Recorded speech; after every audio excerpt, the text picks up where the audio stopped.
Vamos falar um pouquinho de Argentina agora. O embaixador da Argentina no Brasil, Daniel Scioli, deixa o cargo para assumir a Secretaria de Turismo, Ambiente e Esportes, uma pasta que compõe o Ministério do Interior do governo de Javier Milei. O ministro Guillermo Franco divulgou a informação nas redes sociais e ele agradeceu o trabalho de Daniel Scioli como embaixador no Brasil, disse que o futuro secretário terá uma grande contribuição na pasta. A nomeação de Scioli ainda não foi publicada no Diário Oficial, mas nós temos o nosso próprio Diário Oficial aqui, que é Gustavo Segré, um diário oficial do 3 em 1, que vai contar toda essa história pra gente agora. Mas já está confirmado. Guillermo Franco tem confiança com o Scioli, inclusive a permanência do Scioli como embaixador argentino no Brasil se deveu precisamente a Guillermo Franco. E quem que vai ser embaixador? Gustavo Segré. Não, eu não sei. Gustavo Segré. Mas teve aí, tem algumas pessoas, e agradeço a confiança, que estão me indicando para esse cargo. Mas eu duvido, porque eu vou explicar muito claramente para a audiência por quê. Primeiro, vamos fazer uma resposta política. Eu não quero deixar o 3 em 1. Você faz em Brasília, a gente... Essa foi política. Essa foi a resposta política. Você tá ficando bom nisso, hein? A outra, eu duvido. O embaixador de qualquer país tem que ser aceito pelo presidente da República. Eu não sei se o Lula vai aceitar a minha nomeação, se eu eventualmente for sugerido. Mas eu estou bem aqui, vamos deixar bem, vamos falar do Scioli. O Scioli ficou, isso foi muito criticado pelo presidente anterior, o Fernandes. Foi falar, peraí, como o meu embaixador vai ser embaixador também do Milei? Estamos falando de um governo de esquerda e um governo muito à direita. Não, ele não vai ser embaixador, não, ele vai ser secretário mesmo. O Scioli vai ser secretário. Ele já foi secretário de Esportes, Turismo, na época, em 2001, quando veio a crise. Foi ratificado pelo governo Dualde, que foi um presidente meio que tampão até a... Ou seja, ele tem um bom trânsito em várias gestões. Pragmático, e tem uma questão importante que não devemos deixar de considerar. Quando em 2014 ele foi candidato a presidente e perdeu com Macri, um dos assessores econômicos do Scioli era Milei. Puxa, essas são informações que não tinha, não tem muita gente. Então, por isso o Diário Oficial Informal aqui do 3 em 1 conta isso para a nossa audiência. E tem outra questão. Quando terminou o mandato do Fernandes, o Scioli estava interpretando que ele voltaria para a Argentina. Então, fez o registro da filha dele na escola argentina. Então, não era muito lógico que ele ficasse aqui, a família lá. Então, era uma questão de início.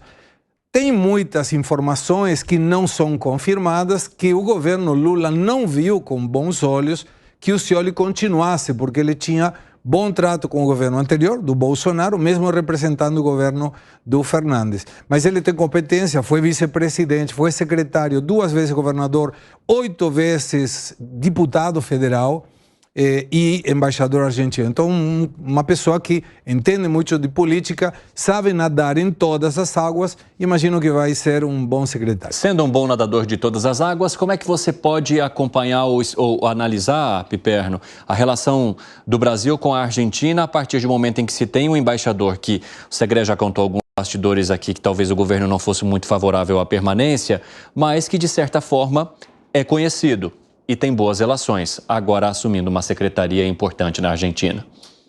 Veja bem, eu estou chegando à conclusão de que o Scioli, entre outras coisas, ele é uma espécie de um Kassab argentino. Em todas, ai governo, sou a favor. Né? Concorda, Segré? Concordo, mas ele é muito pragmático. Me permita contar uma infidência. Me permita contar uma infidência, claro, que eu sei que o Scioli não vai ficar incomodado quando eu contar.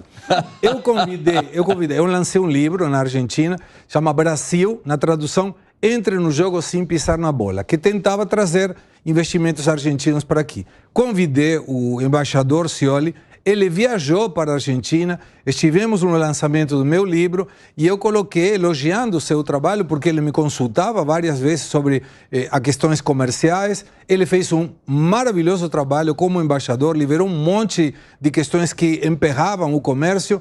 E aí, nesse dia do lançamento, eu falei, apesar das diferenças ideológicas com o embaixador Scioli, e o Daniel Scioli fazia não tantas diferenças. Então, ele é um peronista, sim, mas tem um viés assim, econômico muito liberal, como o Piperno. Não. Como é que fala fofoqueiro em espanhol? É chisme? Chisme. É um chusmerio. Um chusmerio? Chusmerio.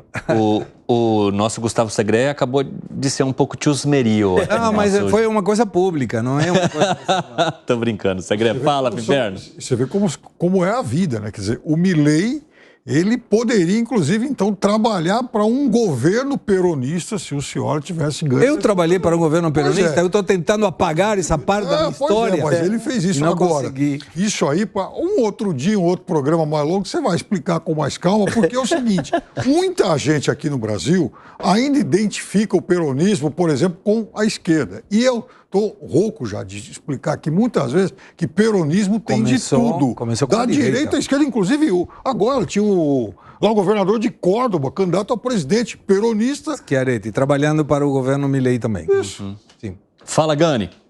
É um genérico da política. O peronismo virou um genérico.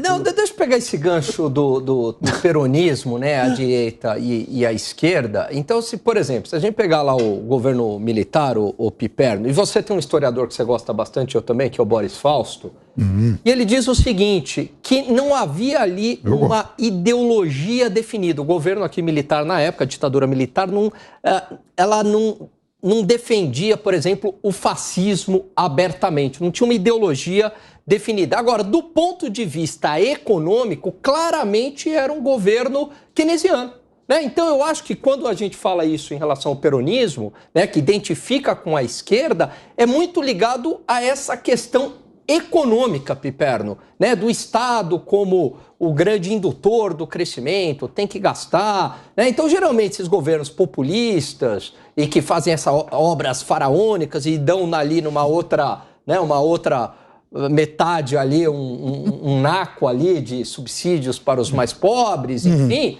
é isso que identifica esses governos populistas de esquerda. Então, nesse sentido, o peronismo é de esquerda. Mas foi migrando, o peronismo foi migrando. Começou em 1943 e era fascista mesmo. Era amigo do Franco, do Mussolini, do Hitler, um monte de alemães foram buscar refúgio na Argentina e depois foi migrando com a morte do peronismo, que para a sociedade argentina peronista é uma paixão.